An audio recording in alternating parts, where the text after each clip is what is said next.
Assalamualaikum warahmatullahi wabarakatuh. Teman-teman yang saya hormati dan hamba-hamba Allah yang saya banggakan, saya sering heran dengan sosok bakal calon presiden yang direkomendasikan Nasdem itu seringkali banyak kritikan dari tokoh-tokoh nasional. Terbaru tadi malam Tuan Guru Bajang Muhammad Jainul Majdi, mantan Gubernur Nusa Tenggara Barat, mengkritik, melawan, memprotes pidato Anies Rashid Baswedan yang cukup berani dan cukup lantang di hadapan publik, direkam serta dipublikasikan bagaimana beliau menyampaikan pembangunan infrastruktur di era Pak Presiden Joko Widodo dengan pembangunan infrastruktur jalan tol di era Pak Susilo Bambang Yudhoyono yang dipandang dan dianggapnya lebih berpihak kepada masyarakat.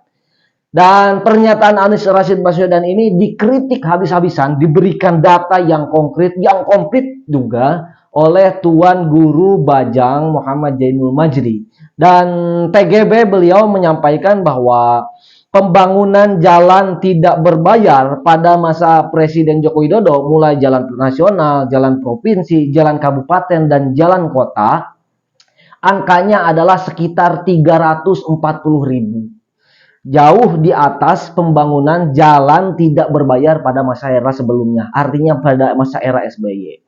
Dan Pak TGB juga mengatakan bahwa terima kasih kepada Mas Anies Baswedan yang sudah menarik kontestasi kepemimpinan kepada kontestasi gagasan.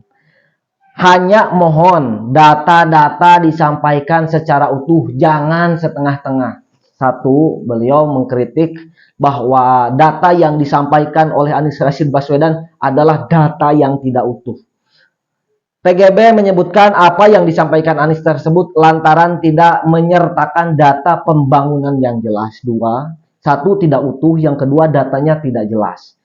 Sebagai calon presiden, semestinya beliau memaparkan secara utuh. Beliau tidak menyebutkan tentang jalan desa yang terbangun pada masa periode Jokowi selama 9 tahun sampai akhir 2022 itu jauh lebih dari 316.000 km, kata TGB. TGB mengungkapkan jalan desa jauh lebih penting karena dampaknya terhadap masyarakat untuk mewujudkan keadilan sosial bagi seluruh rakyat Indonesia. Salah satu instrumennya adalah meningkatkan kemakmuran di tingkat desa. Gitu. Jadi kalau berbicara tentang keadilan, keberpihakan, Pak Jokowi jauh lebih tinggi angkanya dibanding dengan era sebelumnya. Begitu. Itu artinya apa mempercepat aktivitas ekonomi, meningkatkan aktivitas ekonomi, dan memperbesar porsi ekonomi yang diperoleh oleh masyarakat desa. Salah satu strateginya dengan mengurangi biaya logistik, memperlancar arus barang dan jasa produksi petani ketika padi, kedelai, sapi, dan semacamnya yang diproduksi di tingkat desa itu harus dapat diakses dengan mudah. Maka otomatis Pak Presiden Joko Widodo mementingkan jalan desa terlebih dahulu. Dan saya juga di kampung saya yang begitu cukup jolok, rasa-rasanya hot mic teh karek ayeuna no pikeun ka desa teh, maksud ayeuna teh di era Pak Jokowi gitu. TGB mengatakan kan mun sakola sok kana angkot ancul-anculan tah na angkot ayeuna mulus ngebut sakumaha wae ge. TGB mengatakan Jokowi juga sudah membangun lebih dari 1,5 juta meter jembatan tingkat desa.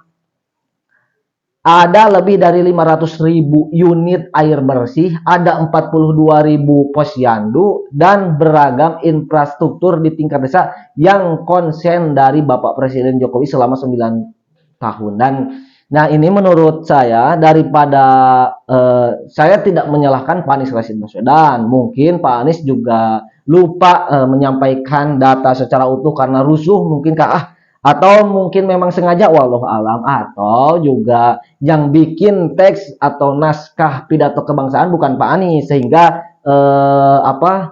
Pak Anies tidak sempat mengkoreksi dan lain sebagainya ya, wallahu alam. Dan harapan saya agar tidak membuat kegaduhan dan tidak bikin malu diri sendiri, apalagi dipublikasikan di media nasional, kan mubazir. Tadinya mau niat mencari simpati masyarakat, kan kalau sudah begini jadi malu sendiri begitu. Harapan saya ke depannya sebelum berbicara menyampaikan pidato kebangsaan, karena kan bakal calon presiden Nah, teman-teman yang saya banggakan, harapan saya ke depannya mudah-mudahan agar tidak membuat kegaduhan dan tidak menyebarkan, nantinya kan bahaya. Jadi seolah-olah ada narasi bahwa pemerintah Presiden Joko Widodo itu tidak berpihak kepada masyarakat. Kan nantinya masyarakat jadi benci kepada Pak Jokowi, maksud saya gitu. Itu jadi bahaya kalaulah terus-terusan masyarakat dibuat benci terhadap pemerintah. Kalaupun Anies Rashid Baswedan nanti terpilih menjadi pemerintah, Anies akan dibenci masyarakat. Itu karmanya, maksud saya. Jadi harapan saya jangan membuat narasi yang mengadu dombakan antara masyarakat dengan pemerintah meskipun tidak bermaksud ke sana. Intinya kita berpesan bahwa apapun yang disampaikan harus menghindari hal-hal yang berpotensi membuat kegaduhan dan juga berpotensi menyebar sebuah kebencian, apalagi fitnah. Itu teman-teman yang bisa saya sampaikan. Terima kasih atas segala perhatian. Mohon maaf atas segala kekurangan. Hasbunallah wa ni'mal wakil. Assalamualaikum warahmatullahi wabarakatuh.